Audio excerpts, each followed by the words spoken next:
Rothesay on strike, and he looks for that run. It'll give him his 50, but doesn't get it from the first ball, which is of a good length, and he just plays it defensively. It's going to be Allison bowling, and just that is going to be the run that'll get him to the 50. It's just turned around the corner, down to long leg, and well done to young Rothesay. That's a great moment for him to get his maiden 50 on a tricky pitch. Recent times, 242 for 6, and here Harmer will just clip that one round the corner. I think there's a bat on that's going down to fine leg, or is it just off the pad? And wait for the umpire to say leg buys. Yeah, he was shaping for the leg glance. To continue from the Sir Alistair Cook end, our commentary end, and he gets that wicket that I was talking about, because a little nick from Noah Thane through to Gareth Roderick. Here one imagines as Brooks is into him, and he's off the mark with 4 off the edge down to third man, and that just with 2 slips and 5 men saving 1, coming into bowl 2. Harmer, it's on the pads, and he's clipped it away. It goes down to the fine leg boundary for 4, just occasionally straying in direction. As Waite bowls, and Harmer is oh dear. Harmer is taking advantage of that. That would have been a single straight to the field. As Waite is in and bowls, and this one is worked away through mid-wicket for 4. Lovely shot from Harmer, just a bit too straight from Waite on the up. He runs in once more, bowls. Oh, and that's wide of off stump, slapped away. That, I think, is going to be 4. Almost cut off at the boundary, but not quite in the end. Do you reckon? Yeah. Don't you? Ooh, hang on. Oh, I want to hear more about this. Here's Duffy. He's in bowls. That's driven straight. What a lovely on drive from Snater. He's enjoying the bit. What direction did they go in? Taylor bowls. Oh, it's a good delivery, and he's caught behind. That was a good one. It just drew Harmer into the stroke. It was quite wide, I think. Worcestershire, can they get this wicket? As here, he does go for the big shot, and he middles it. And you sort of thought that was coming, because he'd had a horrific over at Snater, hanging in there. 2 slips and 5 saving 1 as Taylor bowls to him. Oh, and he's gone for a big drive in his LBW. He's missed it. I was saying he was hanging in without looking too convincing, and he... Duffy in bowl, short, Snater hooks in the air and gets the early part of the over anyway, as Allison bowls, and he smashes this away on the leg side. That's going to be 4. There's 2 men out on that boundary in front of square. It's bisected them. Comes down the hill once again and bowls, and Snater is bowled. Massive heave across the line, missed it. Ben Allison picks up the wicket. Here's Jamie Porter in, bowls the first ball of the innings, and Gareth Roderick is taken on the pad, and it drops down on the leg side. There's Porter in sunshine again, down the hill, bowls, and Roderick is taken on the pad, and he is out. LBW pushing forward. Gareth Roderick, second ball of the innings. Andrew, and I think the forecast is only poor sort of late afternoon tomorrow. As Porter is in again and bowls, and Libby is turned around slightly by this one, but... Libby on strike now. Snater is in. Oh, there's a nick, and that... Didn't quite didn't quite carry. It was streaky. He's on strike again as Snater's in. This time it's down the leg side and flicked away, and that's going to be 4. So... Deserve to be in the position that they're in as Porter bowls again, and that's a half volley outside off stump, and Jake Libby is very, very grateful and just strokes it, not with too much flamboyance, and mainly that was down to Snater. Snater bowls, and that is just clipped straight to the fielder in front of square leg. Well, for Jones, as you can imagine, with the ball nipping about. Here's Porter down the leg side again. They do appeal. Rajita bowls, and this is driven away nicely down the ground. That, I think, is going to be 4. Wesley won't stop that. That was really well timed. That's the way it sometimes goes. Well, it's not like it's been hooping the ball. No. There's been the odd bit of decent swing as Porter is in. Oh, and that's a nick, and it's gone. Caught in the slips. Porter. As Rajita bowls again, and that's steered away. That's a nice looking stroke to give the visitors a bit of confidence. Kashi Valley played a couple of good strokes now, and that one's square through the offside for 4. So a nice shot to go from 5 to... How they go about that. Rajita bowls, and this is playing, I said, good stroke again, playing it on the up between cover and mid off for 4. That was pretty well played. Here's Jamie Porter in bowls. That's just clipped away through the leg side. 4 more runs coming off the bat of Kashif Ali, who's just growing in confidence, but it was... In this game.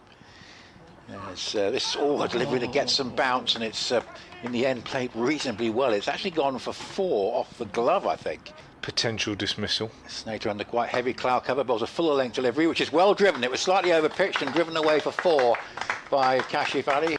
First class cricket regulations are slightly different. Porter bowls and he over pitches, and Adam Hose says thank you very much and drives a half volley straight down the ground, almost directly past the stumps. Snater, he's in, he's bowling over the wicket to Hose, who plays a very handsome drive, beats a diving fielder in the covers, and 4 runs for Hose. Struggled with that, and there will be more as Thane bowls a full toss, which Hose gratefully clips through mid-wicket for 4. What you don't want to do off this man, Jamie, not this man, no, off Jamie Porter. This man is Noah Thane, and he's got Adam Hose, LBW. In comes Snater. That is expansively driven. My word, what a shot that is. Wow, Kashif Ali, when he... I was just talking about hand warmers and all the slips having their hands in their pockets. Thane bowls, half volley outside the off stump, glorious cover drive from Kashif this time in the old days. Here's Snater, leans back, does D'Oliveira, loves that off the back foot, plays it behind point and gets 4 runs as a reward. Runs in, past the umpire, bowls and plays that late and beautifully. D'Oliveira just guides that one down wide of the slips. Trailing Hampshire by 72 runs with 9 wickets remaining in their second innings. Thane bowls, beautiful drive from Kashif Ali, absolutely glorious. Hens Mells. As Rajitha runs in, bowls, and would you believe it, that's exactly where the ball has gone, into gully where that fielder had just moved from. An Essex supporter outside our commentary box, and Kashif is forward, and he is out this time, caught at slip, the arm ball perhaps from Simon Harmer. What a bonus. Man at short leg. Just the one slip now, with Walter going to leg slip. There's another bouncer. Again, it's not particularly threatening. You've got to, as a specialist bat, you've got to get yourself into a right tangle to get into trouble against that. It did nip back in further off the pitch, and it was angled in. Here comes Snater. That is driven beautifully by Waite. That's a first really dominant shot that he's played, and it is going to just beat the fielder. Well, he's been good all round. Yeah, good with the bat in both innings. Yeah, played an important all-round role, Snater. He's in now bowling to Waite. That one has leapt up, and it has gone over the head of the keeper. And a terrific short ball. 141 for 5. So that's steered away off the back foot. That's a good shot. That's a little bit short, and D'Oliveira, who's been trying to find some fluency in this inning. Here's Porter again. It's a full ball, and that is clipped just through mid-wicket. What a lovely shot that is from Waite.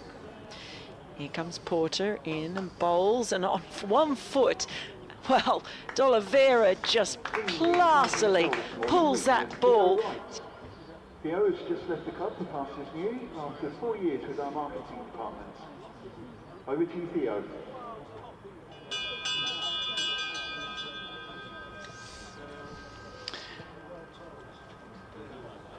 And good morning to you on BBC Essex, and BBC he's gone. D'Oliveira leans back, and he has just carved that straight to Paul Walter at first slip.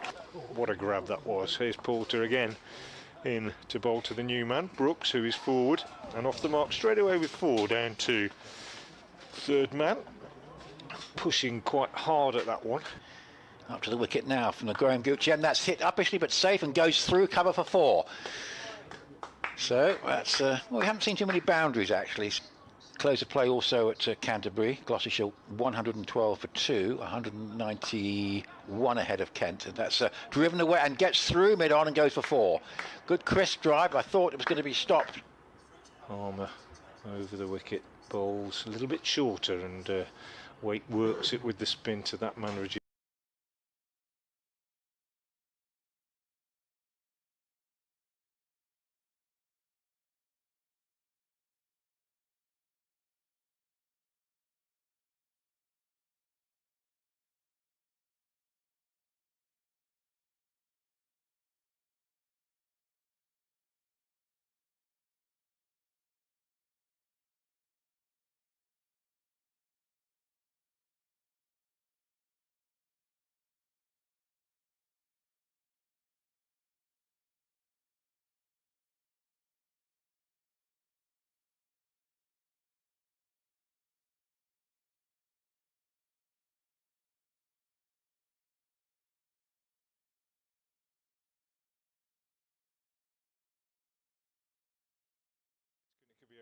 half an hour. If from a an Essex point of view, they'll be hoping that will happen if they can break this partnership early on between Matthew Waite and Ethan Brooks. But if they can, as you say, add 30 or 40 more without losing a wicket, Worcestershire will feel, needing 110 at the start of the day, that they're in with a chance. But one way or another, I would say, if we get a full morning session, we'll be pretty much done. And it's certainly a nervous time for both sides. Essex, having got into a position of real strength, would be very disappointed not to get it over the line now. That said, Worcestershire, who had a fantastic win here last year where they came from behind, will be hoping that, and I know they are hoping, that they can repeat the dose and come away from this one with a win. But we've been fortunate with the weather, Nick, throughout this game. Other games up and down the country have been rain affected. We've not. We've had a couple of early finishes through bad light, but we've lost very little time, and it's been a very, very good competitive game of Division 1 county cricket. Frank Watson from BBC Hereford and Worcester, Nick Ledhill here from BBC Essex. No Mel Farrell today, but Mel is actually going to be around, I think, for the next games for both of these counties. I think she's with you at New Road. Yeah. And then I believe she's coming to Taunton to join myself, Paul Newton and Anthony Gibson. So Mel will be back very soon, but she's not here today. So we are going to take you through what happens, and it's going to be a tense period of play, because Worcestershire's objective, of course, first objective is to not lose a wicket early on, get this down to a double-figure ask. And then psychology starts to change a little bit, doesn't it? Over a gradual process.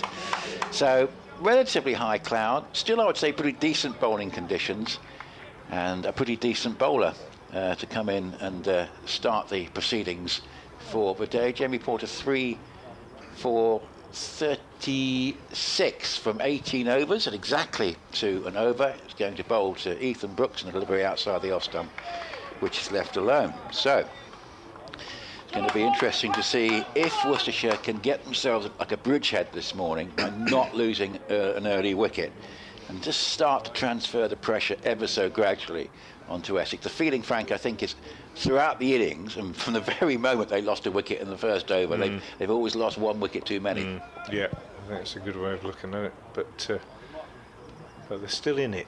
They are. And they fought really hard yesterday. 3 slips and 5 saving 1 as Porter bowls, and the right-handed Brooks just comes crouching half forward and steers to Charlie Allison at a backward point. There's Matt Critchley, he's just tossed the ball. He's at third slip, Harmer at second, and Paul Walter, perhaps the key man to, if it is to be an Essex victory, with that 100, which was worth probably rather more given the nature of the pitch, the way it was playing. First couple of days in particular, he's there at first slip. Simon Fernandez, the keeper. So 2 on the leg side, saving 1, 3 on the offside. This is played defensively, head right over the ball, and nice compact defensive shot. We talk about small margins, don't we, in games, and big moments. Paul Walter, I don't know if you were watching on the stream at the time, Nick, but he got off the mark in that innings when he got 100 with the leading edge, which went over mid-on. He could have been out for naught, and the whole game could have been different. Somebody else might have got 100, of course, but you look at certain moments, don't you, in a game, and that was a big one. Porter from the Graham Gooch end. That's a good delivery. It's a typical Porter delivery. Pitching round about off stump, a little bit of carry and a play and a miss goes through to Fernandez. So, cloud cover is fairly solid but relatively high. No breeze. So if there was to be a bit of a downpour for whatever reason, and the forecast is not quite right, then it might hang around for a while. So Essex will be hoping that doesn't happen. I think they'll want to get the work done this morning, as Porter comes in, bowls, and that gets a bit of lift, and Brooks plays it pretty well. He just steers it, has time to play it. The pitch is a little bit slower than it was. He has time to play it and just steer it down into the ground. No danger to him there. 185 for 6, no runs added. so far, 110 more needed. Both these sides looking for their opening victory of the 2025 campaign. And this is a nice drive. It goes straight to mid-off. It's a sharp single. That was good running by Brooks because he hit it and run straight away. It was just to the right of Wesley at mid-off, but he ran straight away, and that was a good piece of thinking because he knew that the fielder would be throwing to his end as he was running to, but he was more or less there already. So that was a good piece of work from Brooks to keep the strike at the end of Porter's over. 27 to wait, he hasn't faced. Brooks 18, he'll continue to face. 186 for 6 and 109 required. Yeah, I'm not sure I agree with you about that being a good run, Nick. I can see exactly what you're thinking. Because he set off straight away. In the circumstances, if he'd have given his wicket away there, I think he would have been kicking himself all the way back to Worcester. Yeah, I take your point. He got away with it. Very positive, but sometimes you can be over positive. Yeah, perhaps. Anyway, Shane Snater from the Sir Alistair Cook end to start the second over of the day, bowling to Brooks with the keeper standing up, and Brooks leaves that alone outside the off stump, and it's taken by Simon Fernandez, deputy wicket-keeper, still standing in for the injured Michael Pepper. Quick update for BBC Radio Essex from Nick. It's dry here at Chelmsford, but there is a bit of a threat of showery rain later. We're underway on day 4. Worcestershire starting at 185 for 6, needing 110 to win. Have added 1 run. That was off the final ball of the first over. It was quite a sharp single taken by Ethan Brooks, with Tom Wesley producing a throw from mid-off, but he was just about home. Really a question for Essex of taking early wickets here, but if Worcestershire can add 30 or 40 for this partnership, it could get very tense. 1 run added on the final morning, and Worcestershire 186 for 6. Thanks, Nick. Shane Snater moving away from us, number 29 on his back, dark-haired, right arm over the wicket, bowls just outside the off stump, and again left by Ethan Brooks and taken nicely by Fernandez. 3 slips in place, as they will be, I think, for most of the morning. Certainly the first half an hour or so with the seamers operating. Walter at first, Harmer at second, and Critchley at third. The trusty grabbers, they've all caught hold of catches in this game. Paul Walter caught a very smart one yesterday to take the 6th wicket, that of Brett D'Oliveira. Here's Snater in again, bowls, and Brooks is forward to this one. Slightly uncertain looking push out on the offside. A little bit of noise from the surrounding fields, a bit of interest as Noah Thane came in to do the fielding from backward point. It's quite tense, reasonably bright, although no blue sky, completely overcast skies here. There has been a bit of rain in the area overnight, but none, I don't think, actually here in Chelmsford.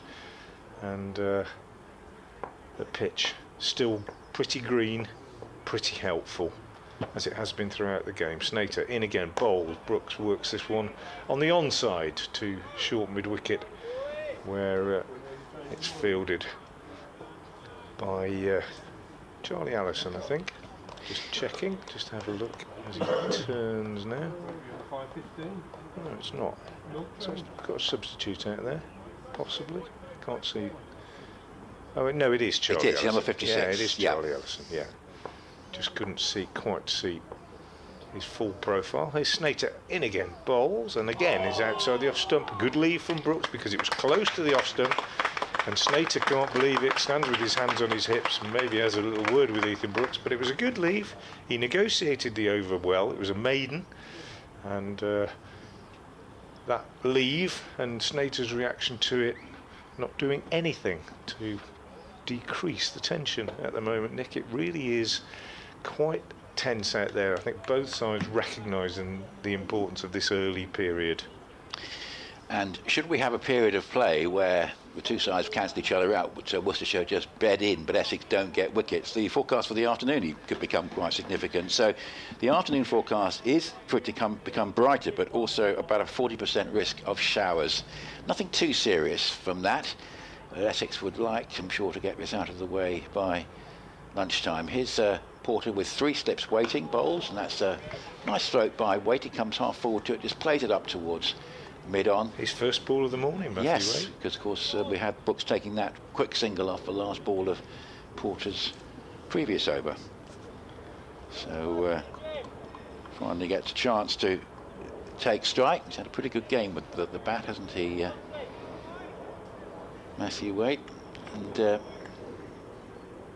could be quite an important player for Worcestershire this season. Oh, has a brilliant delivery. I think he might have played on. Chopped it on. Yeah, it's a superb piece of bowling from Porter. It's just, I think, nipped back at him, and I think it's come off an inside edge into his off stump. Well, I was just saying that he'd had a pretty good game, but that's a huge wicket for Essex to take so early, and a classic Porter dismissal, really. The batsman just being hurried a little bit by the ball, just nipping back in, I think, and it's come, I think, off an inside edge and gone onto off stump. We'll see the replay in a moment, but a superb piece of bowling, and Porter will take his 4th wicket and see the end of Waite for 27. I don't even know if he did chop it on or if it was just a massive nip back. It was a really good delivery. Really did move, didn't it? Between bat and pad, I don't think he did. I think it was just a big nip back. Absolutely superb delivery to get second ball of the day for poor old Matthew Waite, who no doubt will have spent the whole of last evening and this morning contemplating the part that he might have to play, but he goes to the second ball that he receives this morning, and it was a superb piece of bowling from Jamie Porter. Through the gate, and it looked for all the world, because of the deviation, that he must have got something on it, but he didn't. It looks like it's just gone straight through. An absolutely superb start for Jamie Porter, and that one is getting several replays on our screen, and they're fully justified because it was a fine piece of bowling. Absolutely superb. Yeah. So that has changed things somewhat, and Essex will be delighted to get that early wicket. And Tom Taylor, the new man. Yeah, it's going to put a lot of pressure on this Worcestershire lower order. Brooks has somehow got to take command out there, but this just made Worcestershire's task an awful lot harder. Lovely piece of bowling by Porter.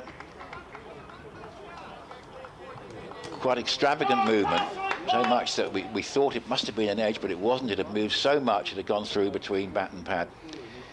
As Taylor faces up and plays defensively to the first ball, and Porter will not pick it up. He'll just kick it to cover, which is Charlie Allison. You've got to feel for Matthew Waite a bit, haven't you? He's gone out there this morning, had a net and felt the ball in the middle of the bat and whatever, and probably not expecting to get something like that second ball up. If he'd have been lucky, it might just have missed the top of off. Perfect delivery from Jamie Porter. You talk about aiming for the top of off, it's exactly what he got. 3 slips waiting as Taylor gets a delivery which is one that he can safely leave alone. That's the delivery that Waite would have liked to have got. One that is relatively harmless, but Porter has that ability to mix it up, bowl one like that, and then the next one up a little bit more pitched up and come right back into the right-hander. And that's the sort of delivery that that Waite got. And was unfortunate to get it, as you say, Frank, so before he had a chance to play himself in this morning. Just the 1 run added, 186 for 7, but 1 wicket down. And that's a very good delivery from Porter. That was the sort of length that had Taylor in 2 minds about what to do, and in the end he sort of slightly hung a bat out of it and was fortunate not to edge it through to Fernandez. But having seen that extravagant movement that dismissed Waite, I think it's going to be quite tough for Taylor to work out what's going to happen with some of these deliveries. Yeah, well, to an extent it's been like that throughout the game, but yeah, a delivery like that is bound to put a bit of doubt in your mind. Here's Porter again. Sun just trying to come out. Let's play back down the pitch, and Porter completes an excellent over, 4 for 37 in 20. And another wicket maiden to add to many that he's got. A superb delivery to get that key wicket, because I'm sure Essex would have just been a little bit wary of this overnight partnership, wanted to break it as quickly as possible, and they have duly done so. So 186 for 7, 1 run, but crucially 1 wicket added on this final morning. Always interests me what the batsmen are talking about out there, whether Ethan Brooks will have said to Tom Taylor what that ball did, or whether he'll have said, don't worry too much about it, because of course Taylor won't have seen a replay, nor will he have probably heard much from Matthew Waite as he passed him. Snater is in and bowls, left alone by Brooks, taken by the keeper. And it's interesting how I've talked to a lot of players over the years who say that, you know, what you don't want when a batsman comes back into the dressing room is for him to say, oh my God, it's doing this, it's doing that, yes, it's doing all sorts. Better to say, oh, I made a mistake, or he's not really doing that much. And, you know, Taylor will have gone out there not really aware of how much that ball did, just aware that it was too good for weight. Here's Snater in to bowl to Brooks, who's beaten outside the off stump. Essex have made a really good start this morning. Just 1 run added so far. We're in the 4th over of the morning. That was a bit of a risky dashed single, and other than that, there have been no deliveries to hit, nothing to score off, just exactly what they would have said in the huddle down there. The Essex side, Westley would have said, let's make them work for every run, and they're certainly doing that at the moment. Excellent start from Porter and Snater. Snater in, bowls, and a little bit fuller this time, driven off a thickish inside edge up to mid-on, where Kasan Rajitha is the fielder, clapping his hands in support of Snater, no doubt hoping that he can play a part too in wrapping up this Worcestershire innings. 186 for 7 then. The man out this morning, Matthew Waite, bowled by an absolute beauty from Jamie Porter, which nipped back extravagantly and hit the top of off stump. Here's Snater in again, bowls, and Brooks is driving quite nicely, but no runs. Westley, the Essex skipper, moves to his left at mid-off to do the fielding as the sun just threatens to break through the clouds here at Chelmsford, and it's shining on Essex at the moment. Still not done, but if they were 70-30 favourites at the start, they're probably 80-20 now, Nick, after taking that wicket. Crucial dismissal of Matthew Waite. Here's Snater again. He's in, he bowls, and Brooks is, well, 4 runs coming here for Worcestershire. I think they might be leg byes. Indeed they are. It was the first bad ball of the day, really. Brooks looking to turn it off his pads, actually taken on the pad, runs down to fine leg. Doesn't matter from Worcestershire point of view how the runs come. They are now 190 for 7. And Brooks with a huge responsibility on his young shoulders. Waits again as Snater comes in from the Sir Alistair Cook end and bowls, and he leaves this alone outside the off stump, and again Fernandez, the keeper, takes. So the end of the over, it yielded 4 runs, but they were leg byes. Worcestershire under a lot of pressure this morning. They've lost that key wicket of Matthew Waite. The sun is really beginning to shine now, and you can feel the tension around this ground. 190 for 7.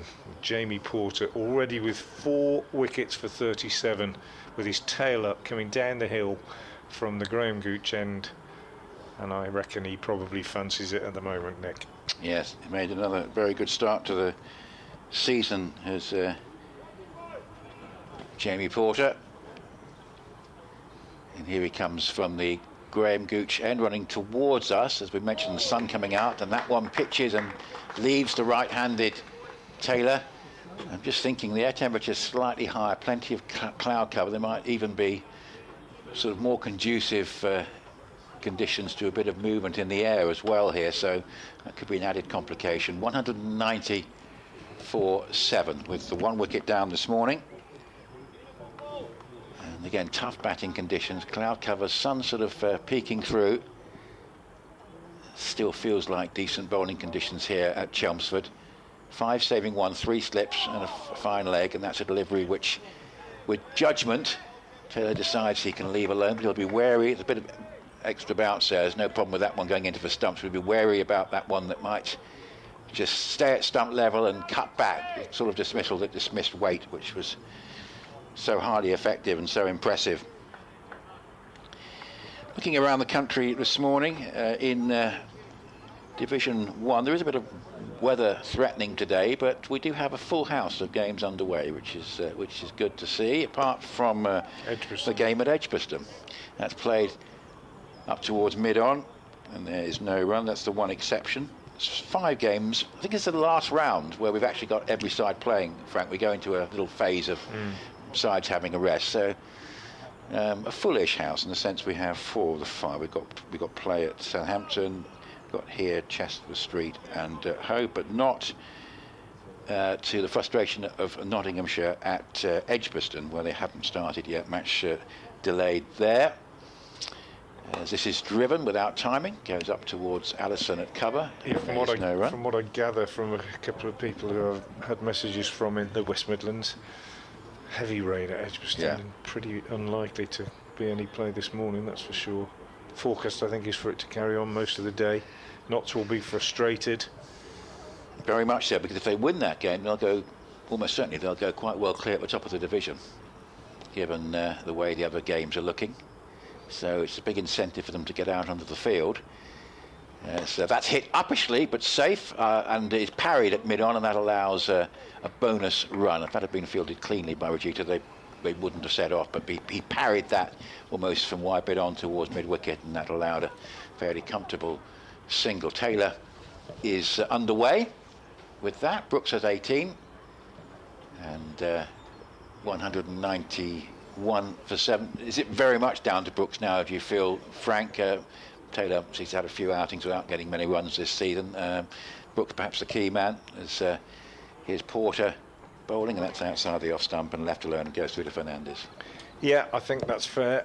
Having said that, what you do know is that Tom Taylor is a very capable batsman. He just hasn't found any form or real opportunity so far this season. But we all know that, well, particularly in white ball, he can be very, very destructive. But it's not that kind of situation. But he has got a decent technique, and I would say he's not a tail ender by any means. He's a proper all-rounder. Ben Allison, as you know, can hold a bat. He's not, again, not you know, a batting all-rounder, but he's a bowler who can bat. Adam Finch, not in the side, is another one who has occasionally done well. In fact, I think got a 50 here in that game when Jake Libby played so well all those years ago. But he's obviously not in the side. Jacob Duffy, I think, is a genuine number 11. Snater from the Sir Alistair Cook end bowls, and Taylor is beaten outside the off stump by one that was a little bit wide. Might, to be fair, watching the replay, might just have pulled his bat inside it. Difficult to say. He's quite undemonstrative at the crease. Just goes for a little walk. Those 3 steps still in place. 3 men saving, 1 on the offside from backward point, extra cover mid off, and then on the onside, mid on, mid wicket, long leg. Pretty conventional seam bowlers field these days. Snater in bowls, and Taylor is forward and pushes out into the covers. Yes, winds are a really precious commodity. Already signs are with this dry spring that we're perhaps getting slightly more draws than we might do in April. Yeah, they just need 4 more wickets, Nottinghamshire. They've totally dominated that game. 163 for 6 with Warwickshire, still 111 behind. And yeah, that strong seam attack has done well. Here's Snater in again, bowled. Taylor leaves outside the off stump. Fernandez has been a very busy man this morning as a keeper. He's taken a huge proportion of the deliveries that Snater's bowled, and he's in his 3rd over of the morning. He's up to the stumps, trying to stop the batsmen from using their feet to counteract Snater and to disturb his length, and it's allowed Snater to settle into a nice rhythm. His line has been good. Here he is again and bowls, and well, I've perhaps done him there, but he gets away with it. A little bit shorter and wider this one, but Taylor cutting it, only able to find Noah Thane at backward point, so no run added. Thane now dispatched to the boundary, so that if Taylor does that again, he can have a single, and they'd rather bowl at him than Brooks, which is a compliment to be paid to the young man Brooks, who's himself not the most experienced of first-class cricketers. Snater in bowls and left alone by Taylor, and that's another ball bang on where Snater wants to be, just about fifth stump. Those 3 slips can be brought into play, and Worcestershire getting nothing to hit this morning. They've added just 6 runs in 20 minutes this morning. It's been hard work, and they've lost the key wicket of Matthew Waite, bowled without adding to his overnight 27. Snater is in again and bowls to Taylor, and that's another excellent maiden over from Snater as Taylor pushes out defensively on the offside. Warm applause from the Essex faithful, you can probably hear on our effects microphone, and the tension remains here at Chelmsford. Essex on top, trying to force home that advantage, taking a key wicket this morning. It's a real battle for the pairs. If you'd like to get in touch with us, it'd be nice to hear from you. bbcessexcricket@gmail.com. You can contact us on social media. Dan Lawrence, I don't think he added at all to his overnight score. 117 out very early this morning to Ollie Robinson. Surrey on 410 for 4, 25 behind. You would have thought that, given there's a bit of weather threatened later, that there isn't going to be enough time for Surrey to be able to put Sussex under significant pressure there. So Sussex will doubtless continue their good start to the season as Porter bowls, and just with an angled bat, a nice little stroke actually, controlled shot by Brooks, just down to third man for a single. Key thing there was to keep the ball down and get it wide of the slips, which he did. He wanted to, Ethan Brooks. Ran the first one really quickly, turned and set off, but Taylor sent it back. It was good work by Noah Thane. He was quick over the ground, and as you say, Nick, got his throw in the air quickly. That's always the key. Very hard to get a 2 to third man, isn't it, with that? It wasn't hit with great pace, the shot, but you don't often see that. You normally not need a misfield to get that. Never really on. Says Taylor edging and caught at first slip by Walter, and Porter has 5. Another terrific delivery, and we're just saying he's got this ability to move the ball both ways, and I suspect that's at the very least held its line or just moved away from the right-hander, pushed into the shot, forced to play at it really, and that's a smart catch, fairly comfortable for the tall Paul Walter, sort of midriff type catch. 192 for 8, and that's is 5 wickets for Jamie Porter. A tremendous performance.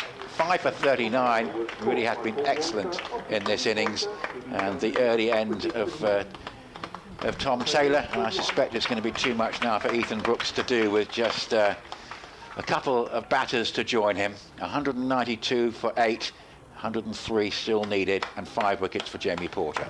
Yeah, brilliant work from Jamie Porter. Good catch, good safe catch by Paul Walter, took it very, very comfortably. Tall man, was about waist height. Excellent delivery again from Porter, just outside off stump. Taylor drawn into the shot, maybe a little bit of movement, might just have held up on the pitch. Excellent bowling from Porter, who's probably, in all fairness, been the pick of the bowlers in the game. And in this session particularly, he has given Worcestershire absolutely nothing to work with whatsoever, and he's picked up those 2 key wickets. Matthew Waite undone by a really, really good delivery, which nipped back sharply to take the top of off, and Tom Taylor there just drawn into the forward push, edging to Walter at first slip. So outstanding work from Jamie Porter. 21.2 overs, 8 maidens, 5 for 39, missing his partner in crime Sam Cook in this game, but just when Tom Westley might have wanted him to, he's actually stepped up and taken the mantle of senior bowler. Unlucky maybe in the first innings only to get 2 5 here. Brilliant from Porter. Now, Ben Allison is on strike. He comes forward and plays defensively to his first ball up towards mid-on. What a story it would be if he was to share a significant partnership here with Ethan Brooks, because he's a pretty good number 10, I would say, certainly on what I saw of him for Essex, and certainly he has batted higher than this for Worcestershire, hasn't he, when on that loan spell. I'm sure he's coming in a bit higher than this, yeah. So he's a pretty good number 10. But what a story it would be if he was to play a significant part here. But it's an awful lot to do with 103 still needed, and Jamie Porter bowling in these conditions and bowling as well as he is. As he comes in from the Graham Gooch end, that's outside the off stump and left alone by Allison. So I reckon that takes him up to 14 wickets, and he is second only to the Australian Fergus O'Neill for Notts, who's got a reasonable lead actually in terms of Division 1 bowlers. He's on 18 already, so he's made a flying start. But Jamie Porter, as you'd expect, to be very much up in the reckoning, and he's not going to be too far off, you feel, in terms of leading wicket takers if he's able to carry on bowling in this vein. He'll enjoy the rest that's coming up after this match as he bowls again. That's a good delivery, which is negotiated quite well by Allison. It's well pitched up, but he gets to the pitch, just steers it away into the offside, and there's no run. It's difficult to know what the right strategy is for these two out there now. Yes. Because having lost these 2 wickets, if you just sit there and wait, you are probably playing into the bowler's hands a little bit.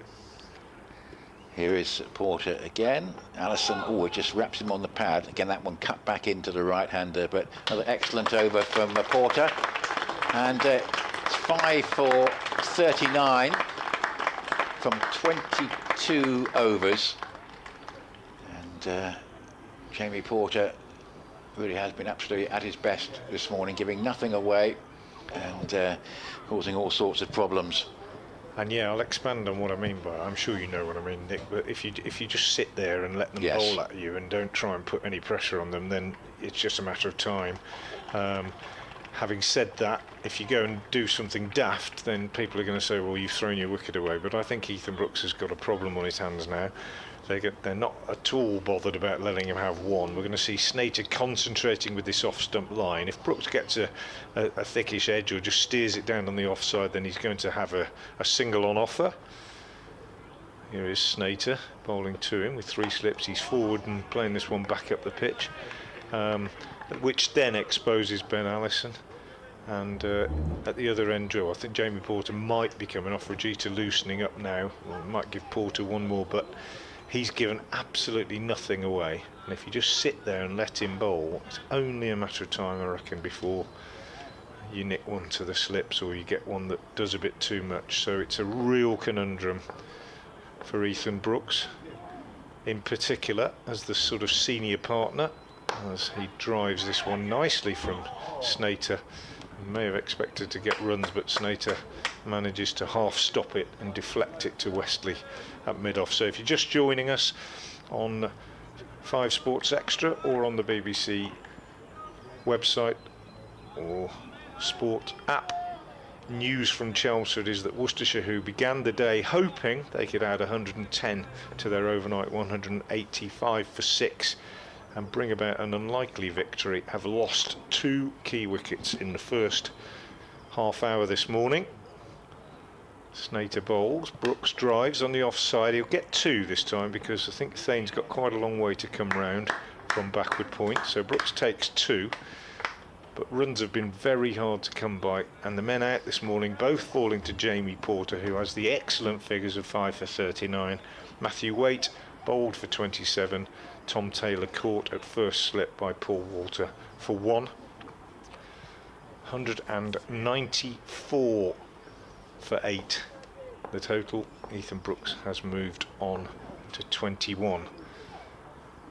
Snater into him, and he pushes out on the offside, and there's no run. Faint sunshine here at Chelmsford now. I think it's 13 rather than 14 for Porter, just to clarify that, but it's still a very good start. Yeah, good start. And as we've said throughout, Essex without Sam Cook in this game, of course, and who knows what would have happened if he'd have been playing, because this pitch has helped the seam bowlers throughout. Paul Walter's 100 in the Essex second innings stands out as a beacon amongst the batting effort on both sides. This one not gathered cleanly by the wicketkeeper, pops up on the offside, but no run. So live cricket on the BBC from BBC Hereford and Worcester. I'm Frank Watson, Nick Gledhill alongside me from BBC Radio Essex, and we have been fortunate here at Chelmsford over the last 4 days to have had a pretty much uninterrupted game. We've had no rain, a couple of early finishes for bad light, but generally speaking a very, very good game of Division 1 cricket. It's coming towards its end now as Brooks gets a single, driving this one square on the offside out to Noah Thane, and it's the last ball of the over, so Brooks will keep the strike, which is very much what he would be looking to do, and he moves to 22. It's 194 for 8. Nick mentioned that you can get in touch with us. It's there's a BBC Essex BBC Essex Cricket at gmail.com, and I'm on X, or formerly Twitter, at Frank Watson 58, and you're on that too, Nick? Yes, just at Nick Gledhill. Yes, he got 6 wickets from the first 2 games, 2 in the first innings here, bought 2 for 49, now on 5 for 39, so on an upward trajectory, but yeah, what a great job he's done. And it's actually, with Chris Silverwood being back, it's almost as if it's all back where back where it started, because Silverwood very influential in getting Essex up and running in the middle of the last decade and getting them challenging again, and then Anthony McGrath carrying on the work. So the Yorkshire connection has certainly paid off, and it's a feeling of Essex rediscovering almost what got them there in the first place, really, with Silverwood coming back. And you feel they're going to do well this season. Obviously, Dean Elgar when he comes back, is going to be significant. Any unavailability or future unavailability of Sam Cook is going to be significant. Here is Rajita to bowl from the Graham Gooch end. Nice stroke by Brooks, just away into a big gap on the offside for 2.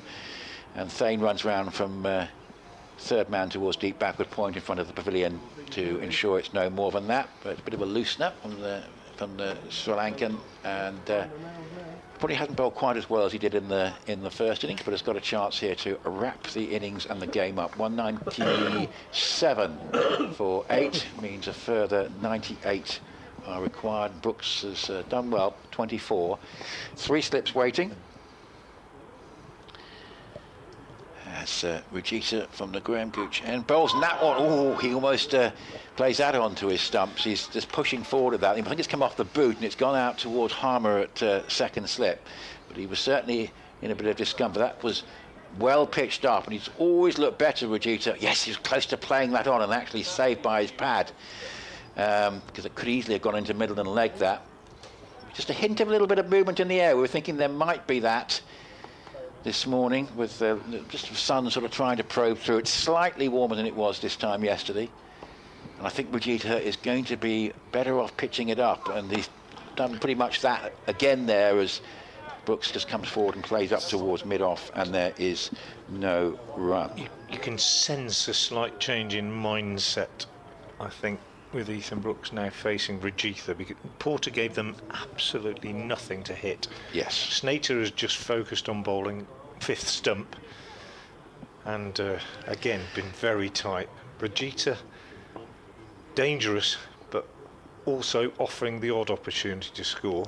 Rajita bowls, and again that's pretty well pitched up, but Brooks just the sense that he's just gets into line, play a little bit more aggressively against Rajita. He's got to do. Yeah, can't just sit there and. Because he's got to back Allison at the other end. Allison knows his way around this ground, of course. We know from Essex' point of view, but he's a capable batter. The problem with Allison, I think, for Essex was it was never quite certain if he was going to get enough wickets to really justify his place in the side as an all-rounder.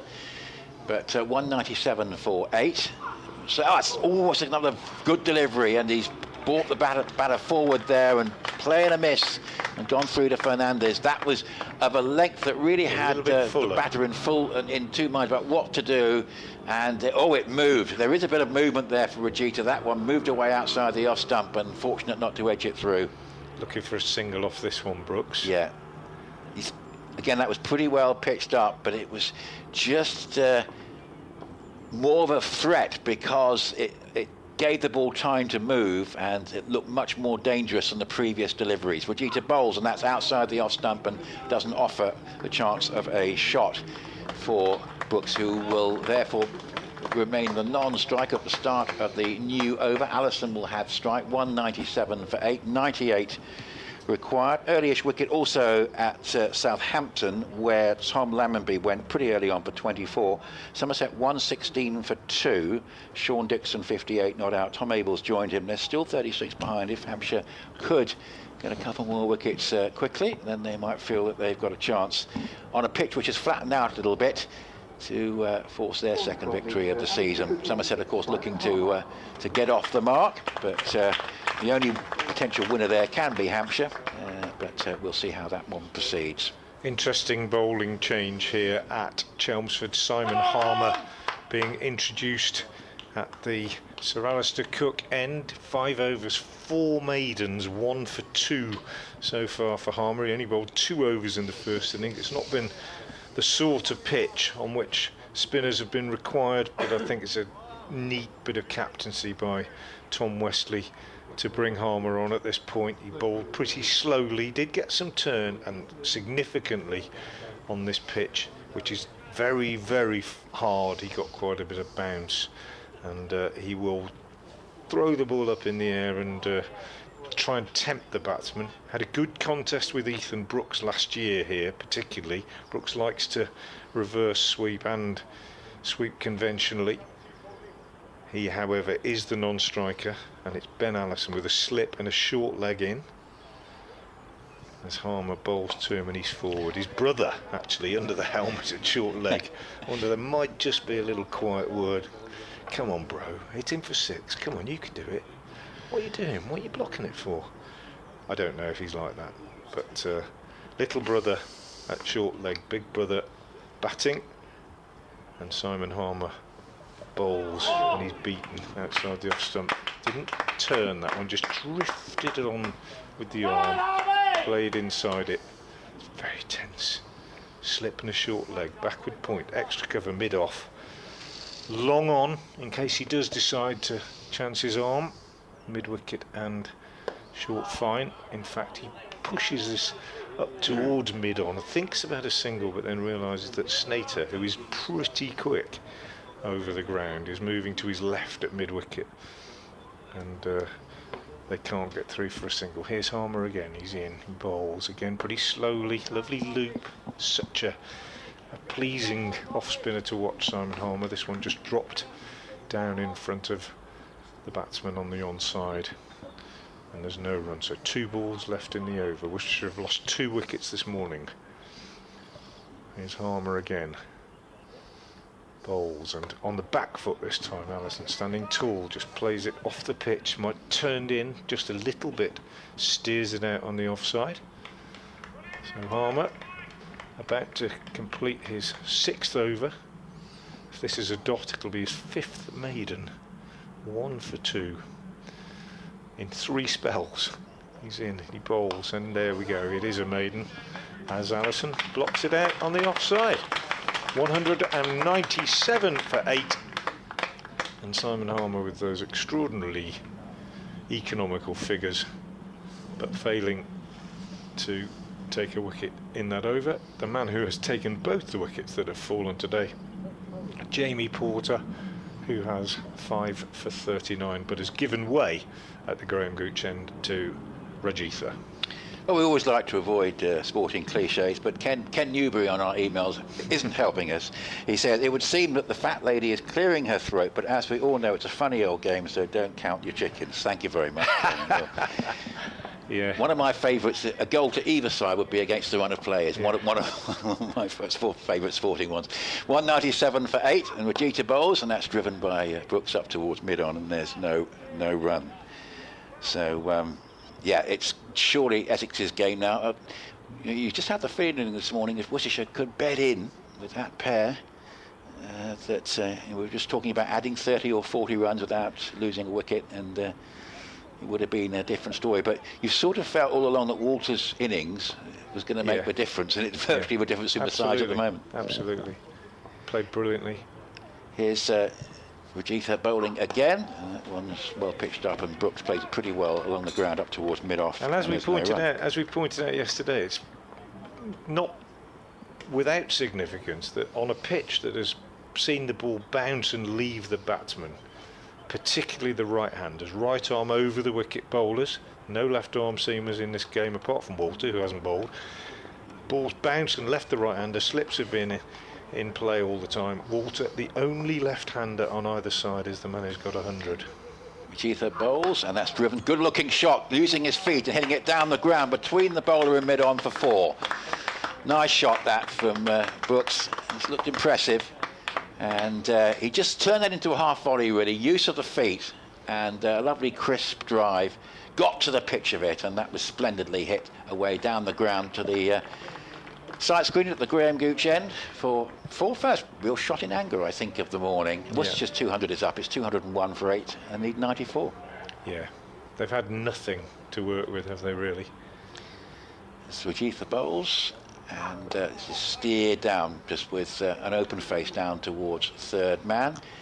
And you see, that's the end of the over coming up soon, isn't it? 2 balls left. You've got 1, 2, 3, 4. Now, the question will be is whether he can sort of keep as much of a strike as possible, because I think he's playing really well. So if he's able to be on strike at the start of the next over, I think that will suit Worcestershire. Not that Ben Allison doesn't have batting credentials, but been impressed with the way Brooks has gone about this. He's gone 29 from 59.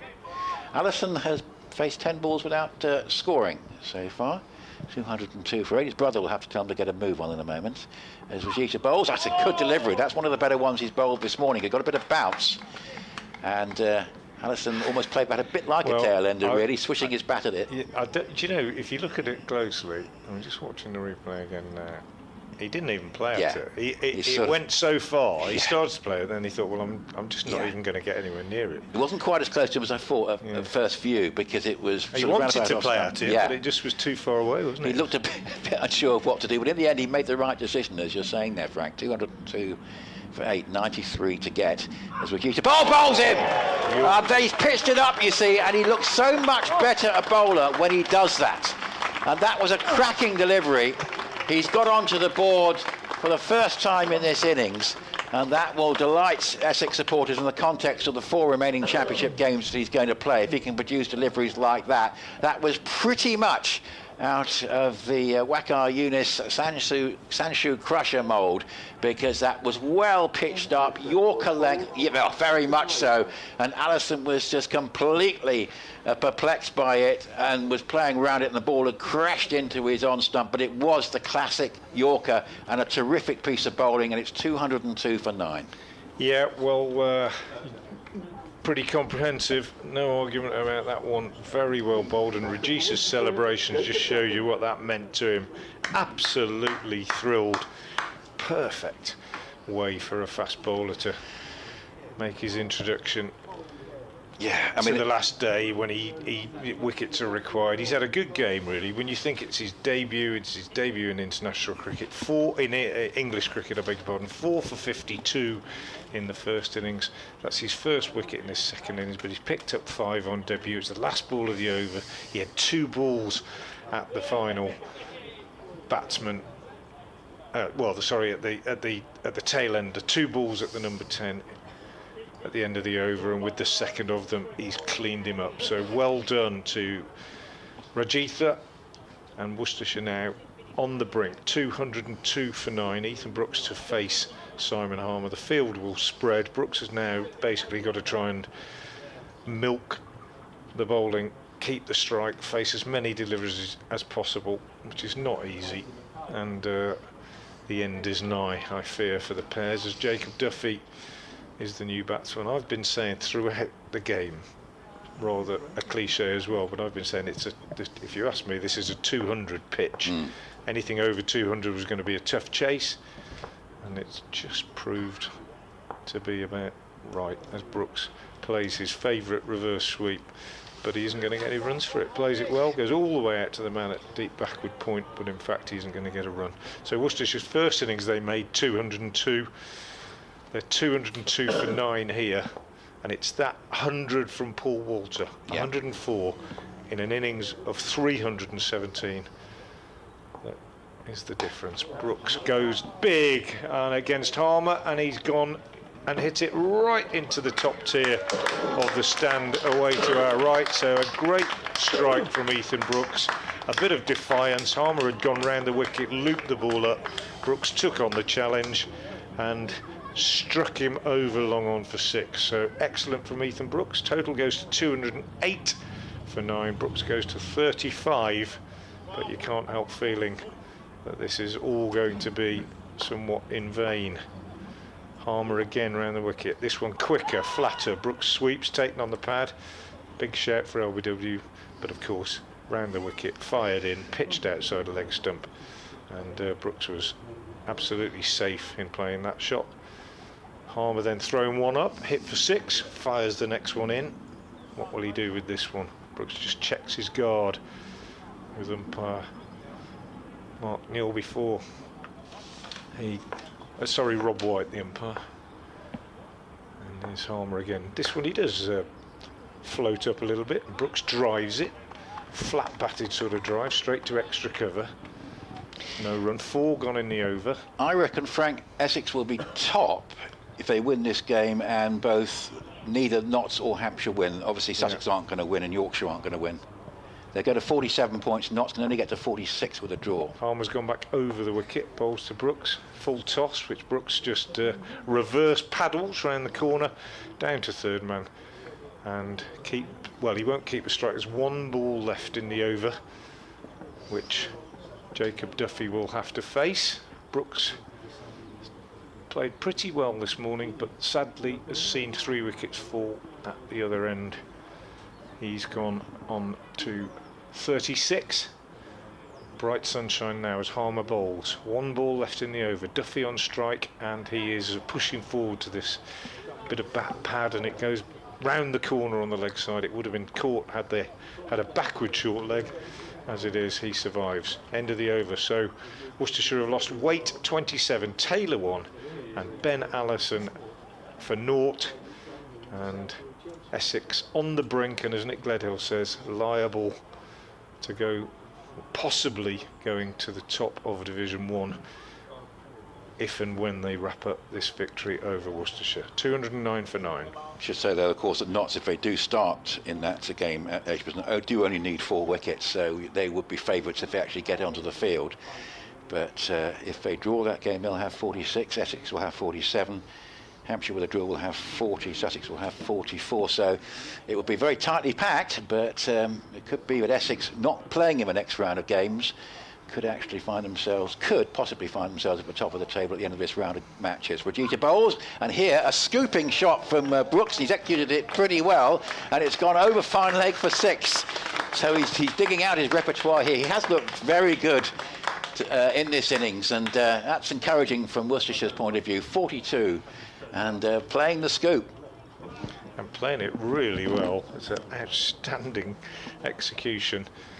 Rajita will of course seen plenty of those in white ball cricket, I suspect, but maybe not expecting that. But it just shows you what the modern cricketer, dare I use that term, is capable of, even in a red ball situation. 215 for 9, 80 is the target. Just the 1 slip in. They're happy to give him a single anywhere.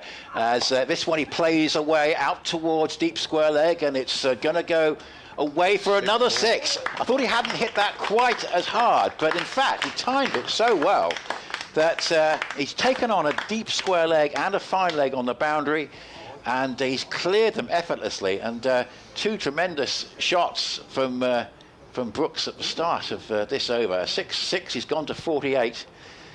Well, I was right to say he should have as much of a strike as possible, but I think he's played really well this morning.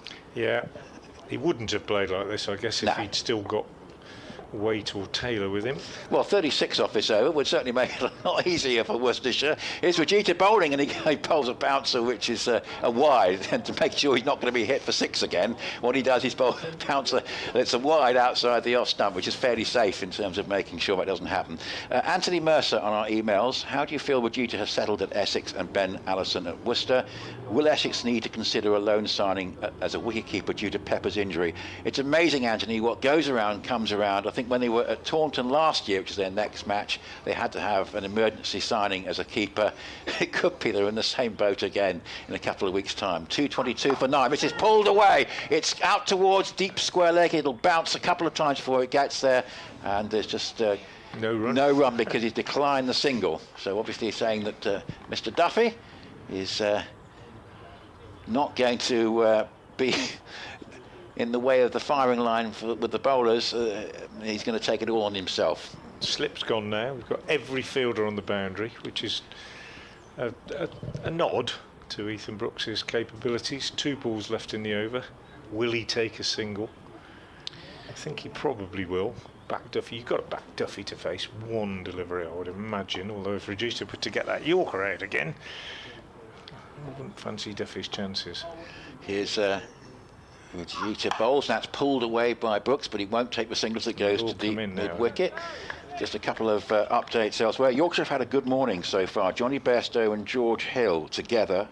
They've taken it from 117 to 176 for 4 against Durham. So Yorkshire lead by 56 and could well be on the way to denying Durham their first win of the season, particularly if there's a bit of rain around later on. So a good morning for Yorkshire. They've been second best most of that game at Chester Street, but Johnny Bairstow coming to the fore as captain there as Vegeta bowls, and that's an attempt to hit the ball, I think, probably out of the ground, but it's actually a slower bouncer. It's quite well executed by Vegeta, and it's just come away, I think, off a glove and into the offside, but he has got up to the other end, though he's in a bit of discomfort. So there is a run, but it's come off the glove. It goes to counted to Brooks, but he didn't particularly enjoy it. He's taken his right glove off. Yeah, he's in a bit of pain, but I think he'll be all right. He's moving his hand okay. Gloves are pretty good these days.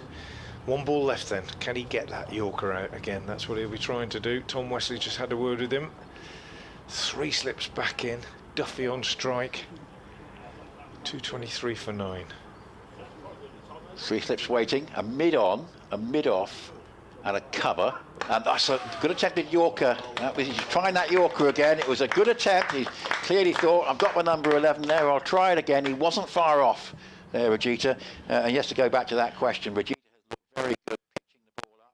Be interested to see him on a pitch that is offering less to the bowlers. But of course, one thing you can do is sort of take the pitch out of the equation. You can bowl Yorkers, and as he did. So I think we can say very much encouraging. Ben Allison, of course, I remember being at Northampton at the end of the 23 season when he was at the crease, I think, when Worcestershire sealed promotion, if my memory is right, Frank. And of course, he's now permanently signed for Worcestershire. How's he going? Yeah, early days. I think he's bowled pretty steadily throughout the season so far without any particularly standout performances. He's fitted in very well in terms of in the dressing room. 3 wickets at Headingley in the first innings, 2 in the second, so tidy there. None at Taunton, 2 here in the first and 1 in the second. This one down the leg side from Harmer, taken by the keeper, no run. But he's fitted in very well. He knew what he was coming to. Worcestershire knew what they were getting because he'd been on loan before. And they see him, I think, as Harmer bowls and Brooks runs this down to third man, but turns down the single. They see him as a replacement for Joe Leach, who of course is retired, but yeah, still early days. But he's been steady. Hasn't yet made any particularly significant contributions with the bat. Harmer bowls, full toss outside the off stump. Brooks leaves it alone. Don't see that very often from Harmer. And he's almost kind of going through the motions, isn't he? Saying that, Ben Allison did make 22 at the second innings at Taunton in that rearguard action as Brooks hits Harmer over mid-wicket for 6 again and brings up his 50. Snater almost got 2 hands on it, tipped it over the bar really as it dropped over the ropes, but Ethan Brooks brings up his 50, 72 balls, 4 4s, 4 6s, and a very, very good, admirable effort in the circumstances. One suspects that because we've seen Essex pick up those 3 wickets at the other end, it will be in vain, but nonetheless personally a very good effort from Ethan Brooks. So yeah, 73 balls, 4 4s and 4 6s, and now facing Harmer with 2 balls left in the over. 4 men now saving 1. What will Harmer bowl this time? It's a little bit quicker and flatter, and Brooks says, yeah, I'll have a single and I will back Duffy to face 1 delivery, and he's also signalling to the dressing room that he might just want a bit of attention. Maybe the physio had to come and just have a look at that hand, I think. He's taking the glove off again. He's still obviously in a bit of trouble with it. So can Duffy survive? Last ball of the over, 1 slip and a short leg in place. Harmer is in, bowls, and Duffy can survive. He pushes this out on the offside, and there is no run. So the end of the over, Worcestershire fighting hard, 28 added by Brooks for this last wicket so far. Duffy hasn't contributed, and Brooks has gone to 56 and is at least showing what a capable young all-rounder he is in this game. Ethan Brooks picked up a couple of wickets in the Essex second innings, and a very, very good, defiant effort this morning.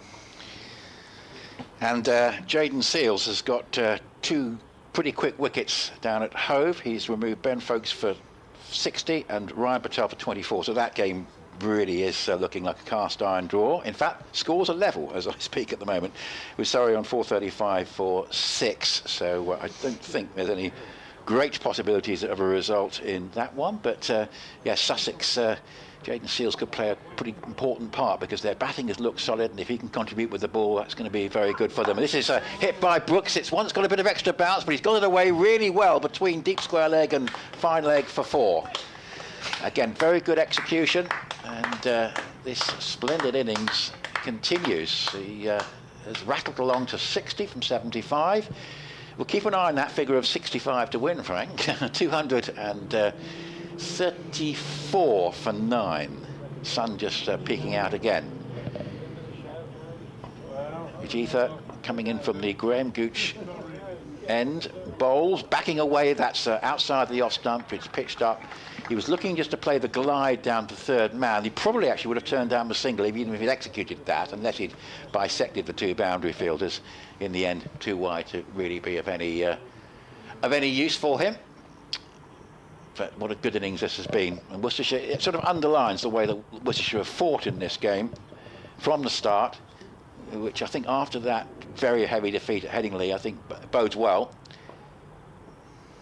Ujitha bowls, and this is played away down to the 3rd man. Actually, that is the shot he was looking for the previous ball, and it's the same result. It's gone down to 3rd man and no run. And because he wants to stay on strike, of course, Critchley completing the fielding. Yeah, it's he's only interested in a single if it's the 5th or 6th ball, I think. And that's understandable. Aaron on our email saying that he thinks Ujitha will be a good addition, but wonders if Essex needs an overseas batter to really push in the county championship rather than another bowler. This is a delivery which is signalled as the 1 bouncer for the over. It goes by at shoulder height, goes through to Fernandez. Well, of course, Dean Elgar not officially classed as an overseas player, but he presumably will be coming back from his paternity leave at some point. And of course, Sam Cook potentially being unavailable means that you feel that Essex will certainly be wanting to make sure they've got sufficient bowling coverage to make up for any absences that he might have. So this is a slower ball which is hit away towards deep square leg for a single, and as he played it, Brooks was sort of wringing his right hand. He's in quite a lot of pain. Not sure it was that particular shot that did it. I think it's just an effect of the blow he had an over or so ago, but still wringing his right hand in pain, looking in some discomfort. I'm sure he'll stay out there. He could well have a broken finger, couldn't he? Yeah. Maybe with that particular shot, Frank, just the way he played is putting, just putting a bit of extra pressure, and he just felt it there. But the blow was obviously sustained earlier on. One ball. Can Rajitha get the Yorker again? So 235 for 9, 3 slips waiting. It is Duffy on strike, and Duffy gets one outside the off stump, but he is happy to leave alone. That wasn't the ideal ball from Rajitha, but my word, he did bowl a very ideal ball a little while ago with that fantastic Yorker. That partnership, by the way, at Chesley Street has been broken. George Hill out for 24, Yorkshire 176 for 5, leading by 56. A little bit of a window for Durham there. As it stands here, 60 unlikely runs for Worcestershire, 1 wicket for Essex to take. And Simon Harmer from the Sir Alistair Cook end to bowl to Brooks. Got a man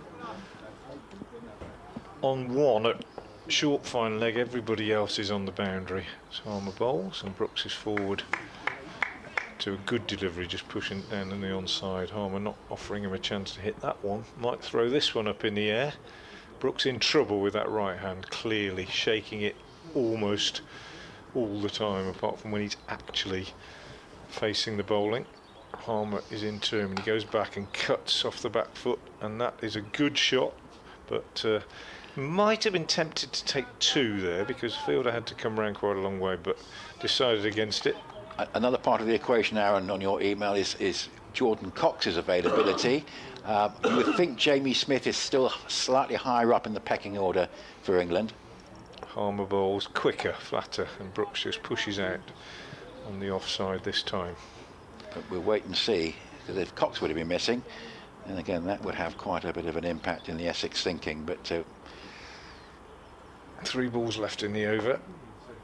Harmer to Brooks, and he gives that one a bit of air, and Brooks accepts the challenge and whacks it over mid-on for 6, over wide mid-wicket. Really brave batting this from Ethan Brooks with a damaged hand. First one he's been given the opportunity by Harmer, who obviously thinking, well, every now and again I'll float one up there. He's only got to miss-hit it, he's only got to mistime it, he's got an injured hand. But Brooks didn't miss-hit it, hit it beautifully, and they're bringing out the box of spare balls because I think it's gone over. It might even have gone into the river, that one. They're gonna get the oldest ball in the box, because we've got 79 overs and 4 balls. So we've got. Thanks for reminding us, Nigel, about the fact there is a new ball coming up. So Jamie pointed out as we're back. But what's the oldest ball in the box? John Wesley's got to make something happen with it for 2 deliveries. But of course, it doesn't matter probably too much because he knows the new ball is round the corner. But yeah, in the river, that one, I reckon it's gone about over the stand, probably 20-30 yards. So right, a couple of people looking over the back of the stand, and they've gone to fetch another one. So we've got 2 balls left in the over. Ethan Brooks is on 67. He's hit 5 6s this morning and 5 4s altogether in his innings. He began the day on 17, so he's added 50 himself this morning. It's just unfortunate for him that Jamie Porter was so effective early on, dismissing Matthew Waite with an absolute beauty for 27, and then Tom Taylor for 1. Rajitha got Allison without scoring. Here's Harmer with an old ball, bowls. This one pushed through, and Brooks tries to cut it off the back foot. Can't get anything on it. So 1 ball left in the over, and everybody now in on the 1. So Brooks can almost say can have a boundary. What they don't want him to do is get a single. This could be absolutely crucial. Every single fielder now is in a 1 saving position, and Brooks, with a problem to wrestle with, plays very carefully. That is such skillful cricket from Ethan Brooks, I have to say. That is really clever. It's a full toss from Harmer, and what Brooks did was he came down the pitch and he drove it, but he drove it purposely not very hard. He made Yeah. sure it went through the gap at extra cover. They probably could have got 3, but they just took 1. Certainly could have got 2. And a lot of credit to the young man, because that was a clever piece of batting. Because Keeps Walter, the strike. who was going after that, in inverted commas, was thinking, is this going to roll over the boundary rope, and do I allow it to do so that Porter's going to bowl it with number 11? But it didn't, because he, as you said, Frank, he had just the right weight on the shot, so it didn't go over the rope. And I think that's very important. It's still obviously a huge ask, 53, but against one of those situations, if you halve that 53 and get it below 30, the tension starts to come back again. Jeff, on our emails, I know you're getting some medical treatment today, Jeff, so good luck with that. And I think your wife is going to keep you up to date with how things are going on the Colchester United game, which is, of course, is a full Football League programme this afternoon. So hopefully it'll be good news. Thank you very much for that one. Well, the Worcester physio's out there with Ethan Brooks. He's taken a painkiller, but there's no physical manipulation or spray or anything like that been applied to his hand. You can't really use that freeze spray on digits. You could use it maybe if the injury's in the middle of the hand, but you're not supposed to use it on fingers, I don't think. And that there hasn't been any kind of treatment of that sort for Brooks. And he's out there to face, and it's Jamie Porter. Surprise. Anyway, it is going to be Porter to bowl to Brooks on 68. New balls to be taken if it hasn't been already, and that's driven to long on, and he's not going to take the single. Yeah, he's well, it's been heroic, I think, from Brooks. I really do. It's been an exceptional innings, and he's got Worcestershire up to 242. Almost within 50 of their target. It's a what if, isn't it? But what if Kashifari hadn't got out just before tea, and what if Matthew Waite hadn't got that cracking delivery early this morning? 242 for 9, and Brooks here will get a delivery that he plays a sumptuous shot. He's just used his feet, and he's just made it look the most innocuous delivery, which is slightly unfair on Jamie Porter, but he played a superb stroke between deep square leg and fine leg for 4, and it has been an innings of tremendous class. This 72 from 87, 246 for 9, and the ask goes below 50 for the optimistic Worcestershire fans that are still here. And those listening on, 246 for 9. Porter bowls and gets a delivery which is going to make Brooks think twice about playing an audacious shot. He does try the uppercut, but he plays and misses. He was looking to play aggressively. There's a deep cover and a deep backward point on the boundary, but clearly Brooks looking to be aggressive, needing that the only hope for Worcestershire here is for him to collect boundaries and then take that single. It might be a single off the 6th ball of this over. It's going to be high risk to leave Duffy facing too much. But Duffy's doing his job, staying there, which is all he has to do, and keeping any deliveries that he faces out. Last wicket fell at 202. It's 246 for 9, and this is played along the ground out towards deep backward point, and there's no run. BBC Essex, BBC Hereford and Worcester, 5 Sports Extra, and also via your smart speaker, the BBC Sport website and app. Nick Gledhill with Frank Watson here, seeing, well, it's been an interesting game throughout, Frank, hasn't it? And it's still got a little bit of intrigue to it. It certainly has, and even at this late stage, with it almost done, we're watching something quite special here from a young English all-rounder, I think. And I hope this gives Worcestershire some heart. If they'd gone to lose this game, they played well. And here's a slower ball from Porter, and they go for the single. Just initially, Brooks wasn't quite there to respond to Duffy, who had set off, and he then was able to get down to the bowler's end. That was the 5th ball of the over, so he's leaving Duffy with 1. But Duffy was keen to get down to Porter's end. One has to hope, Worcester's point of view, that doesn't prove to be a misjudgment, but 73 to Brooks, Duffy to face. I think you've got to do it if it's the 5th. Yes, you have, because you never know what's coming up with the last one. 3 slips, a cover, a mid-off, a mid-on, 2 on the leg side boundary. And here, Duffy plays a stroke along the ground to 3rd man, and actually it's perfectly good. And amazingly, Brooks turns down the single so he can keep the strike. 247 for 9. But again, it's a game of ebbs and flows. I don't think there's any such good thing as as anything like a good defeat, Frank, but comparison to how you felt after the end of the game at Headingley is more positivity for Worcester to take into that crucial next game. I think the key for Worcester is to get first innings runs. That's what they need to do in their next game, and that will just make things a bit easier for them. 247 for 9. Yeah, I completely agree. There's no such thing as a good defeat. It was a hammering at Headingley, no question about that. Very good draw at Taunton, but they were under no illusions that they were playing catch-up because they hadn't bowled well enough. And 9 down here at 202, they've salvaged a bit of pride with this effort from Ethan Brooks, and they've been in this game. And they turned up this morning genuinely believing that they had a good chance. But Jamie Porter had other ideas, but they've been in it. But you're right. I think it's there are positives. That's what they always say, isn't it? There are positives to take. Snater is sharing the new ball. This one left alone outside the off stump and taken by the wicketkeeper standing up to the stumps. New ball was taken after 80 overs. Can confirm that now. And yeah, you look for positives as a supporter, as a coach, etc.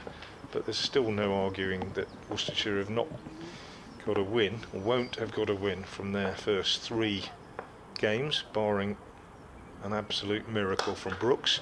But he has just hit Snater straight down the ground for 6 more, so the miracle might still be alive in his mind. He's gone to 79. This is extraordinary batting from Ethan Brooks in these circumstances with a damaged hand. That was a superb strike straight down the ground for 6 off Snater with the new ball.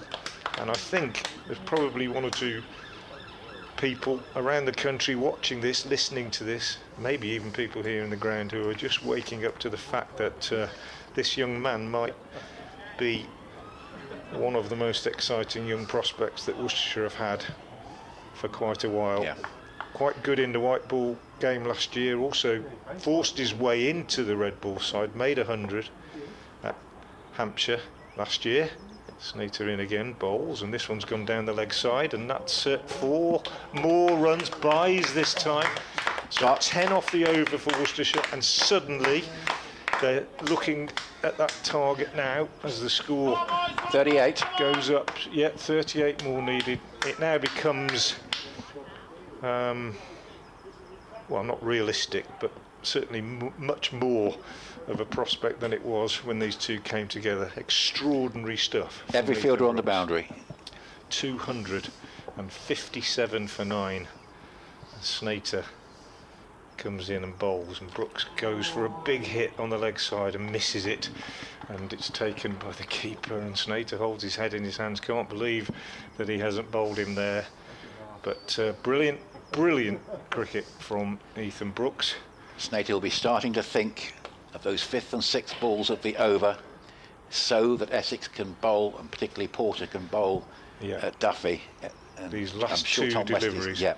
And I think, to Ethan Brooks' immense credit, what he's done is he's given Westley something to headaches, really, and they're just having a chat with Walter about where to put the fielders. We've got to stop Brooks from getting a single off these last 2 balls. They don't even mind if he gets a boundary, but they do not want him to get to the other end, and that's his problem. 79 off 94 balls, Ethan Brooks, and a lot of that was yesterday. He's played so well this morning. Snater is in again and bowls short to Brooks, and he plays a brilliant shot, just runs it down to 3rd man, one of the few places on the ground where he could have got a single, and he's got down to the other end, and again Duffy has just 1 ball to face. Ethan Brooks has gone to 80. Well, I mean, Brooks has played, so obviously Duffy doesn't have great credentials as a batter, and it would be a bit of a disappointment for Worcester if he was to get out to the 1 ball he faced now. But you know, it just has been a superb innings, and I just hope from Worcester's point of view it's momentum that they can carry on into the next game, because really the hope is, of course, that Ethan Brooks will be fit to take part. Absolutely. There's Snater, last ball of the over, bowls, Duffy plays it defensively out into the covers. So the fight continues. Worcestershire 258 for 9. 295, remember, is the target. Their hopes depend, in terms of run scoring, almost entirely on Ethan Brooks. Jacob Duffy still not off the mark, but playing a very good supporting role. The men out today, if you're just joining us, Matthew Waite bowled by an absolute beauty from Jamie Porter for 27. Tom Taylor caught it slip off the same bowler for 1. And Ben Allison yorked by Rajitha, Kasun Rajitha, without scoring. But since then, 202 for 9 at that point. A partnership of the most unlikely character from Ethan Brooks and Jacob Duffy of 56. Duffy hasn't scored any of those. Brooks is now on 80, having faced 95 balls and hit 6 4s and 6 6s with a damaged hand, and he's facing Jamie Porter now. Every fielder on the boundary, Fernandez standing up for nobody else in the infield, and here is Porter bowling a delivery to Brooks, which he just works away into the onside and turns down the single, because if he finds the boundary fielder and there's no run, if he can manage to bisect 2 boundary fielders and look at a possible 2, that's a decision that they have to make, and that could potentially lead into run-out territory. But I think he'll minimise risk in that respect as much as possible, Frank. 258 for 9, 37 required. This pair have added 56. Terrific game of cricket. Here's Porter from the Graham Gooch end bowls, and that's a good delivery, and Brooks can do no more than get onto the back foot and play it up towards mid-off, and there's no run. I think another... That long off, of course. Another consideration, Nick, whatever happens, is that, you know, this young man has grown as a cricketer today, I think.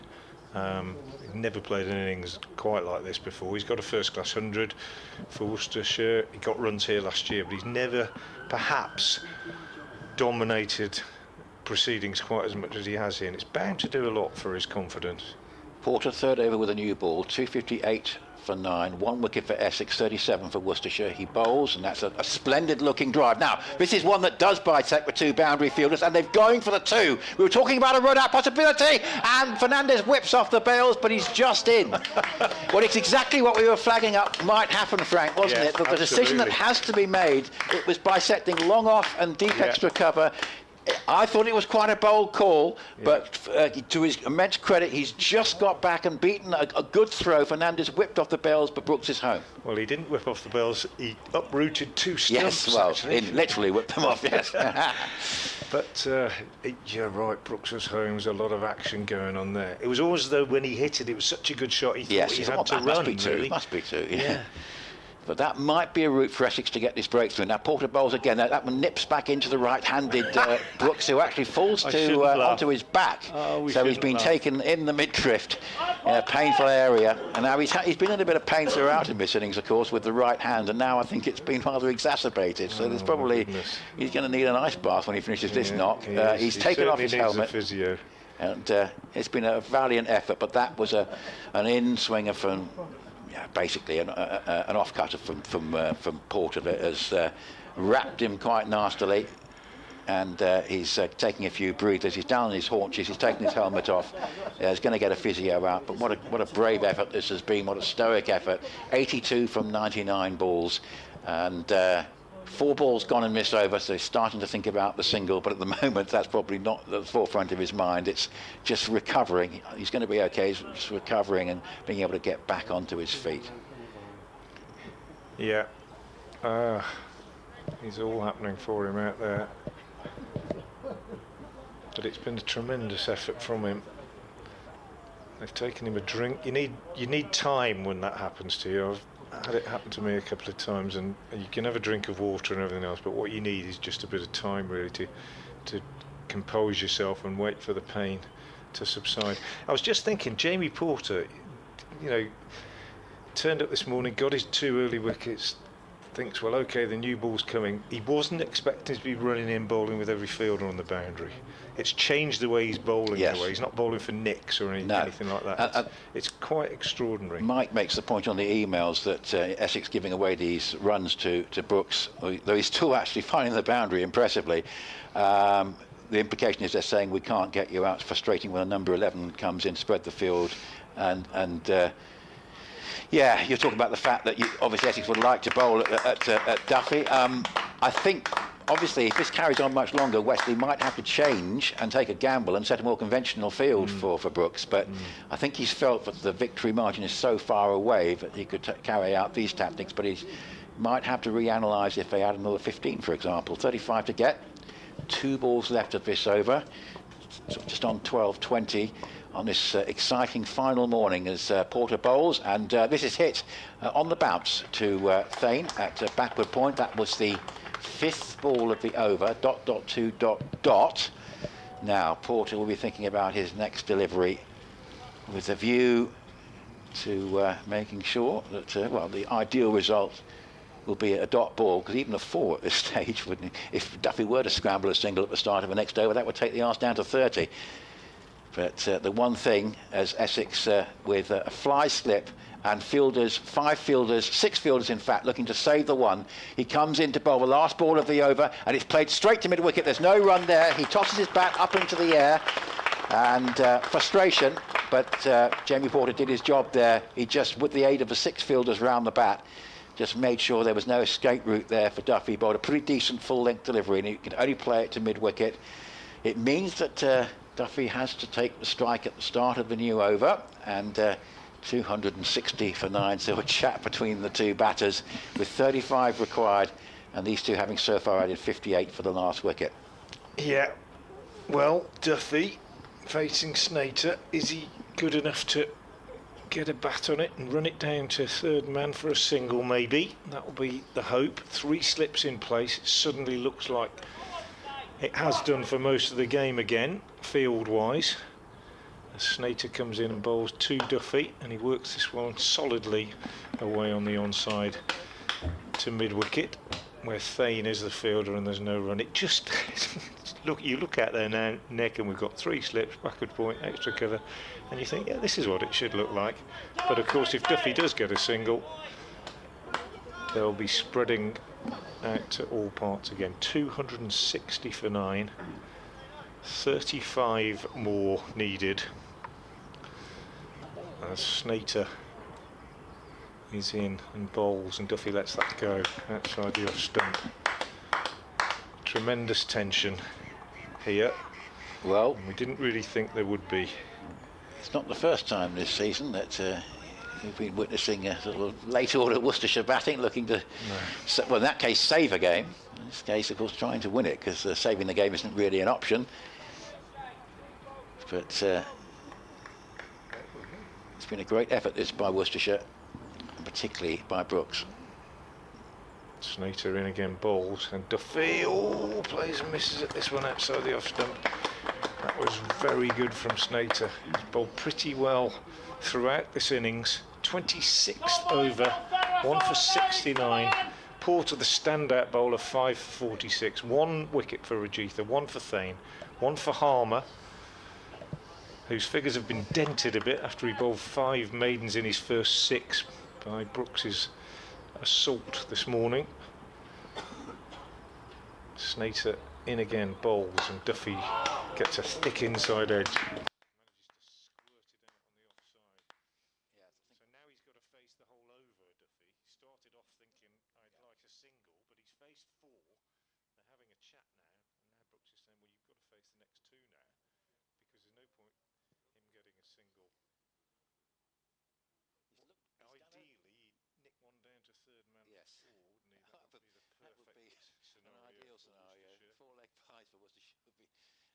That was the attempted Yorker from Snater, but well played by Duffy, that last one. He's in again now, Snater, and he bowls, and Duffy is forward very solidly, pushing up to mid-on. I think, you know, you were saying earlier, Nick, that Worcestershire will at least take something out of this game, and they will. I mean, they're still obviously now hoping for a miracle, but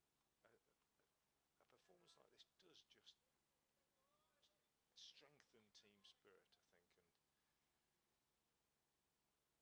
give them a bit of a boost. They will have been very down an hour ago. Snater bowls outside the off stump, end of the over, a maiden, but well negotiated by Duffy.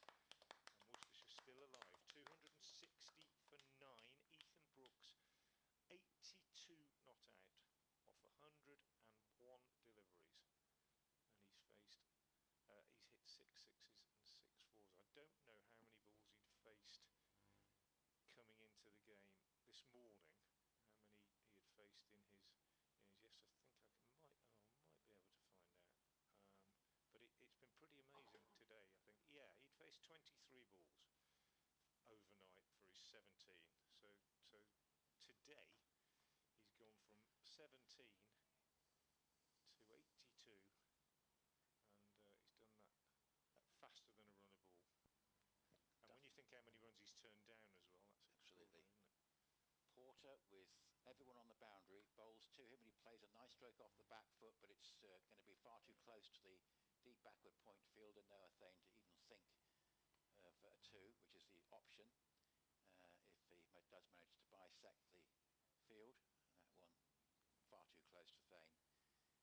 So a ring of boundary fielders, nobody else. There is a very isolated looking umpire at backward point, and Fernandez is standing up. Everybody else is on the boundary. 35 to get. Well, Duffy here looks to hit this one away, and he's going to hit it up towards deep square leg. In the end, there was no timing in the shot, but because, it was too close to the fielder, he's just ringing that right hand again. They don't go for any runs. So 2 dot balls. He's obviously, I think he's recovered from that blow that he had in the previous over, but it's the most important one, which is the right hand, which is still causing him discomfort. And he's saying, Frank, there might be a broken finger in there. 260 for 9, 35 to get. Porter from the Graham Gooch end, and here he hits this in the air. It's going up towards, and it's going to carry, and it's going over fine leg, and that is a splendid 6 because it's all timing that. He's used the pace of Porter. He's taken on a fine leg and a deep square, and basically he's hit it towards the scoreboard, and he's carried to the boundary, and it's 88. And what a splendid shot that was. I'm told that the our commentary is not audible on the live stream at the moment, Nick. I don't think that's anything to do with our equipment. Yes. It's to do with the Essex County Cricket Club equipment, maybe. Certainly, I think we're going out okay. Sorted out. What a great shot. It's back on, yeah, great. That's a relief. So, what a splendid shot that was, because it was all timing, wasn't it? And initially I was thinking that could well be going straight into the hands of fine leg, but he got enough on it. Absolutely extraordinary innings from Ethan Brooks. It really is. Just breathtaking stuff from the young man. And with he's got the damaged right hand, he must have had to use it to play that shot. So, I mean, goodness me, 88 from 104. Duffy doing his job by staying there. He saw out a snater over. The ask is down to 29. 29 to get. What a morning this has been. 81 from 81 balls today for Brooks. And he's turned down loads of runs. Yeah, he could have otherwise got. 266 for 9. Porter bowls to him. This is going to be a possible Cotton bowl, and Porter has got it. He's got it, and Essex and now it's the bat thinking that that has gone to the ground. He's not walked, and there was celebration from the Essex fielders. Brooks is not walking. That was a low Cotton bowl chance. The question is, did Porter get it before it went to ground? And at the moment we have a standoff because Brooks isn't walking. I think they decided now that he's going to accept it. Yes. So I think there was a bit of doubt for a moment there that had carried, but Porter took the catch. I'd like to see the replay, but there wasn't any immediate sort of concession and shaking of hands, but I think it's been decided that has been taken and that Essex have won by 28 runs. Well, what a dramatic finish to the game. In the end, it was a delivery which I think was nipping back into the right-hander, and he's basically turned him round, and Porter was chasing after it, looking to take the catch as it went to ground, and it's just a question of whether he'd taken it cleanly. and he was immediately certain that he had. Brooks just sort of stretched out his right hand as if there was some sort of dispute, but that is now finished, and the players are making their way off, and Essex have won a remarkable game by 28 runs. Yeah, and we can't help with the replay either, because Brooks moving across, we might have a bit of view here. Brooks moving across in front. Hard to tell. I think Brooks initially wasn't happy, but there was a point there, Frank, where he suddenly obviously started to shake hands and decided that the umpires were happy with the catch. And that's all you can do in this context, obviously, without the replays you get for a televised game. But he's getting the applause that he thoroughly deserves, as is Jamie Porter. 6 for 52, two great heroes in this innings. Ethan Brooks, 88, a fantastic knock from him, and Jamie Porter, 6 for 52, with a very low caught and bowled chance. Basically, it was a miscue. He'd done the job by turning the bat around. He was looking to work it into the onside. It sort of come off a bit of a leading edge, and it's gone quite gently back to Porter, and he's taken it obviously very close to ground as he's taken the catch. But Brooks initially just stretching out a right hand as if to dispute whether it had been taken cleanly, but Porter was adamant that that had been taken. I think he had a few words with Brooks. He said, "I've taken that cleanly, perhaps, obviously, can you accept the decision?" And then pats on the back for Porter. Brooks still standing his ground, looking at the replays, and then there came a point after consultation with Essex fielders around him, the umpires getting involved. It was a little bit of a standoff. It took a while, and then suddenly the handshake started. Looking at the replays there, Frank. Yeah, it is difficult, isn't it? It's difficult. I don't think for a minute that Jamie Porter would claim a catch that he didn't think he'd taken cleanly. He sprawled forward. It wasn't one of those where he clearly dived forward and got his hands underneath it, because it was right down by his toes, and his legs were sort of involved, and it was kind of squatting catch. But Brooks obviously thought there was some doubt. Replays inconclusive. Jamie Porter, I'm sure, feeling that he caught it. It all appeared to have ended amicably. So the details of the day: Worcestershire resuming overnight on 185 for 6, losing Matthew Waite, bowled by Jamie Porter for 27, not adding to his overnight score. Tom Taylor caught at slip by Paul Walter for 1.